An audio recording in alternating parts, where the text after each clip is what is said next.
there is a helicopter going over my house.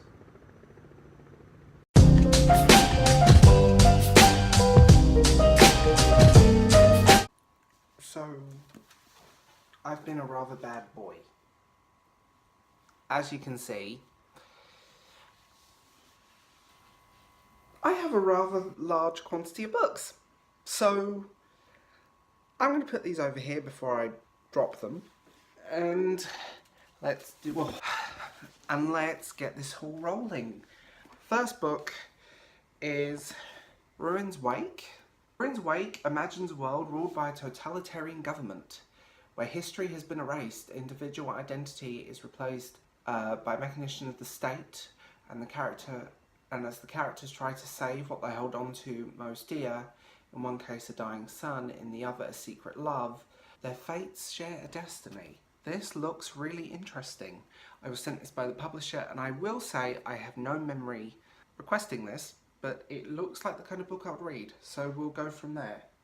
Oh, and before I go on to the next book, don't forget to please hit that little bell icon somewhere down here, because my videos aren't showing people's sub feeds, which is always joyful. YouTube, fix this. X-Men Dark Phoenix Saga. This is a novelisation not of the film, but of the classic comic book. I'm not really a Marvel person. That's me being honest. When it comes to graphic novels, I prefer DC and Dark Horse and Vertigo. Anyway, but X-Men is one of the few Marvel franchises I really love, and I grew up on the X-Men cartoon. I love the films, controversially, and I've read a lot of the comic books, so when I saw this, I jumped at it. I was not expecting a proper hardback though. I was expecting a little mass market paperback, because that's what the Marvel books tend to be. So this was a surprise, and I want that as a poster.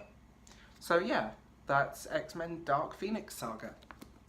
I can't remember whether I hauled this or not, but this is, if I do that, because showing cover was sent to me by an internet friend, Ibrahim. I've talked about his work many times.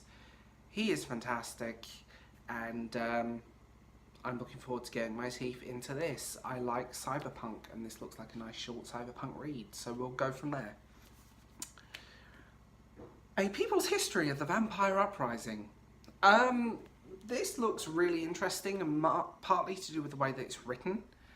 It's written in the form of like long form interviews and stuff like that, and messages and emails.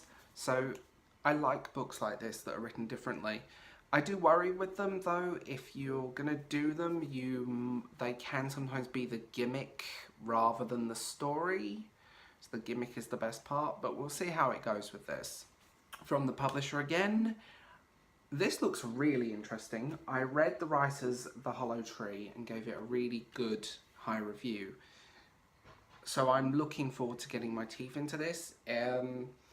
After a brutal break-in leaves a family traumatised, Trish jumps at the chance for a fresh start in a historic community.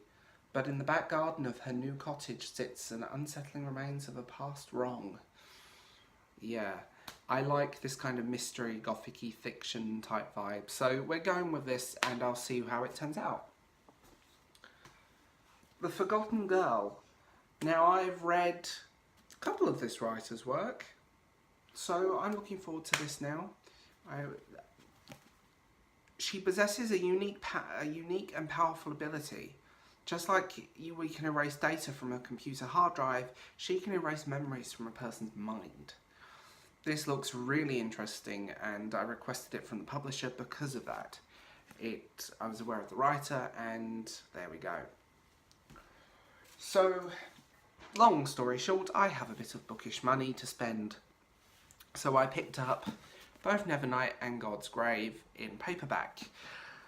I love this series, and I'm looking forward to the third book, but I really, really hate the fact that out of all of J. Kristoff's books, the Nevernight series has become really collectible, and they're not particularly good hardbacks.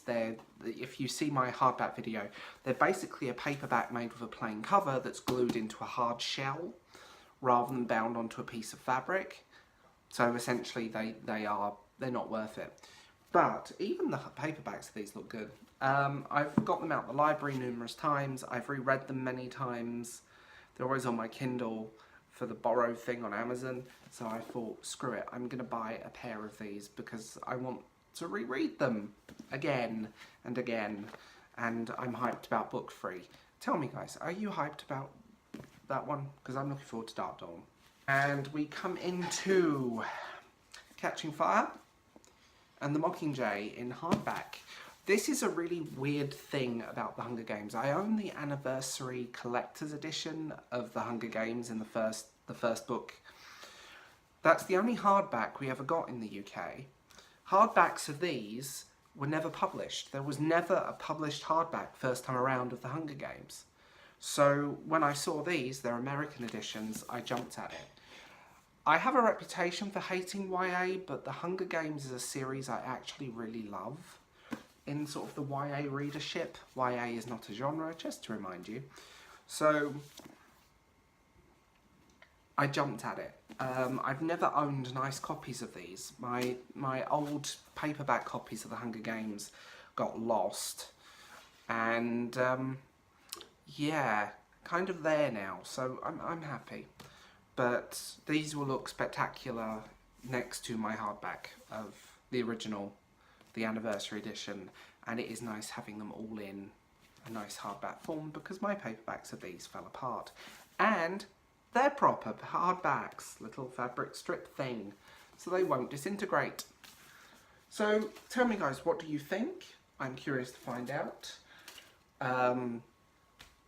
What are you guys reading as always? And feel free to like this video and subscribe because that's always really welcome.